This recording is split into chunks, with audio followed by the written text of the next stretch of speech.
நடிகர் அருண் விஜயோடைய ரெட்டத்தல படத்துடைய trailer release பண்ணியிருக்காங்க. ஸோ ரொம்ப நாள் கழிச்சு வந்து இந்த படம் இப்போ ரிலீஸ் ஆகும், அப்போ ரிலீஸ் ஆகணும். கடைசியில ஷூட்டிங்லாம் அவர் கம்ப்ளீட் பண்ணி, இப்போ டிசம்பர் 25ஆம் தேதி கிறிஸ்மஸ் ஸ்பெஷலா இந்த படம் கிராண்டா தியேட்டர்ஸ்ல ரிலீஸ்க்கு ரெடியா இருக்கு. ஸோ அந்த தேதியில தமிழ் படங்கள் அதிக எக்ஸ்பெக்டேஷன்ல வர படங்கள் அந்த அளவுக்கு எதுவுமே இல்லை. ஸோ இதனால இந்த படத்துக்கு அதிக ஸ்கிரீன்ஸ் வந்து ஆடியன்ஸ் எல்லாம் ஒரு வேர்ட் ஆஃப் மவுத் பிக்கப் ஆச்சுன்னா படம் தாறுமாறான ஹிட் ஆகிறதுக்கான வாய்ப்புகள் இருக்கு. ஏன்னா இந்த படம் வந்து பவர் பேக்கடு, அது மட்டும் இல்லாமல் தடம் படத்துக்கு அப்புறமா ஒரு டபுள் ஆக்ஷன்ல அருண் விஜய் வரதுனால ஸோ இந்த படத்துக்கு ஒரு டீசென்ட் எக்ஸ்பெக்டேஷன் இருக்கு. ட்ரைலரும் ப்ராமிசிங்காக இருக்கு. ட்ரைலர் ஸ்டன்ஸ் கொரியோகிராஃபி தாறுமாறா இருக்கு.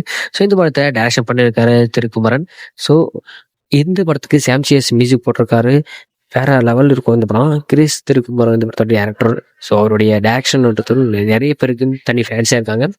ஸோ நீங்கள் இந்த படத்துக்கு எந்த அளவுக்கு வெயிட் பண்ணுறீங்க மறக்காம கமெண்ட் பண்ணிட்டு நீங்கள் ட்ரெய்லரை பார்த்துருந்தீங்களா உங்களுக்கு எப்படியே மறக்காம ஷேர் பண்ணுங்கள். மறக்காம சேனல் சப்ஸ்கிரைப் பண்ணிக்கோங்க.